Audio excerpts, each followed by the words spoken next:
গুৱাহাটীখন কিমান সুস্থ সেয়া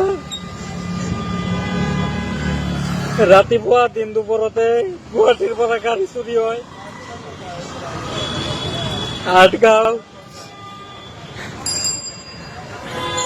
এইখন আঠগাঁও মছজিদৰ সন্মুখৰ পৰা দিন দুপৰতে এইখিনি জাগাৰ পৰা গাড়ী চুৰি হয়। সেনেকুৱা গুৱাহাটীখন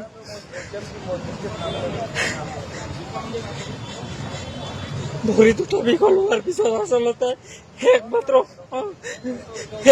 সম্বল বুলি ক'লে মোৰ ই ৰিক্সাখনে আছিলে। সেই ই ৰিক্সাখন আজি গুৱাহাটীৰ ৰাজপথৰ পৰা গুৱাহাটীৰ মেইন ৰাজপথ ইয়াৰ পৰা চোৰে লৈ যায়। চোৰে লৈ যোৱাৰ আধা ঘণ্টাৰ ভিতৰত মই থানাত এজাহাৰ দিওঁ যদিও কোনো কামত নাহে। গুৱাহাটীৰ পুলিচো কোনো কামত নাহে। গুৱাহাটীৰ পুলিচেও মানুহক কোনো ধৰণৰ সহায় নকৰে।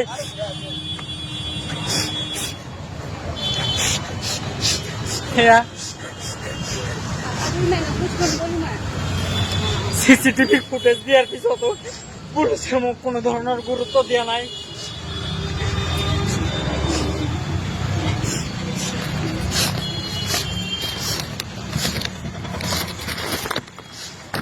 সেয়া এজাহাৰ কপি দিছো, থানাতে এজাহাৰ দি আহিছো। আধা ঘণ্টাৰ ভিতৰত পুলিচে কোনো ধৰণৰ ৰেচপন্স কৰা নাই। এজন খোজকাঢ়িব নোৱাৰা কোনো মতে জীৱনটো চলাই যোৱা কষ্ট কৰি কাটি খোৱা মানুহৰ এয়া পৰিণতি আজি গুৱাহাটীত। দিন দুপৰতে গাড়ী চুৰি হয় ইয়াতে, দিন দুপৰতে মানুহৰ ঘৰৰ বস্তু চুৰি হয় ইয়াতে। তাৰ বাস্তৱ প্ৰমাণ মই থানাত যাই চিচিটিভি পৰ্যন্ত দিছো, ফুটেজ পৰ্যন্ত দিছো, কিন্তু কোনো ধৰণৰ ৰেচপন্স সিহঁতৰ নাই। সিহঁতে কৈছে তুমি চোৱা, আমি চাই থাকিম। কেনেকে যাব? ৰাতিপুৱা 10টা বজাৰ পৰা এতিয়ালৈকে মই ঘূৰি আছো, ক'তো যাব পৰা নাই। মানুহটো খোজকাঢ়িব নোৱাৰো। এইডাল লাঠি আৰু ই ৰিক্সাটোৰ বাহিৰে আচলতে মোৰ পৃথিৱীত একোৱে নাছিল। আচলতে আজি এই ৰিক্সাখনো চুৰি লৈ গ'ল। অসমৰ ৰাইজক এটাই কথা ক'ব বিচাৰিম, মোৰ ৰিক্সা লাগে, মোৰ ই ৰিক্সাখন লাগিব। মই ইয়াতে পোৱা নাই, মোৰ ই ৰিক্সাখন যেনে তেনে লাগিব। সেইটো মই থানাত এজাহাৰ দিছো যদিও কোনো ধৰণৰ ৰেচপন্স পোৱা নাই। পুলিচৰ পৰা হওক, কিবাৰ পৰা হওক। ৰাতি হলে বেলেগ কথা, যে ৰাতি গাড়ীখন থৈ গৈছে ৰাস্তাত আছে, চোৰে ল'ব পাৰে। কিন্তু দিন দুপৰতে এইখন গুৱাহাটীত এইখন যান-জঁটে ভৰা ৰাস্তা, ইয়াতে গাড়ী চোৰ হয়।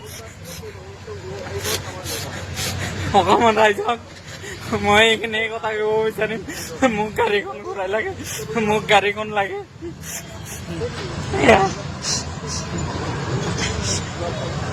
গুৱাহাটীৰ পুলিচকো মই অনুৰোধ কৰিম, ছাৰ আপোনালোকে পাৰিলে মোৰ গাড়ীখন ওলাই দিয়ক কিবাকে। মই ভাবা নাই ছাৰ, মোৰ চলা ফিৰা কৰাৰ কাৰণে একমাত্ৰ সম্বল মোৰ এইখন গাড়ী। মই এইখন গাড়ীটো ক'তো যাব নোৱাৰো, চলা ফিৰা কৰিব নোৱাৰো। আজি প্ৰায় 1.5 বছৰ হ'ল, 1.5 বছৰে মই বিকলাংগ হৈ আছো, কিন্তু চৰকাৰৰ পৰা 1 টকা সাহায্য বিচাৰি যোৱা নাই। কিবাকে নিজে চলি আছিলো।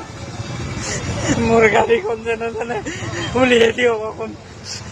গুৱাহাটীৰ পুলিচ প্ৰশাসনক বাৰে কম, মোৰ গাড়ীখন দিয়ক। মই চিচিটিভি ফুটেজটো এড কৰি দিম লাগিলে।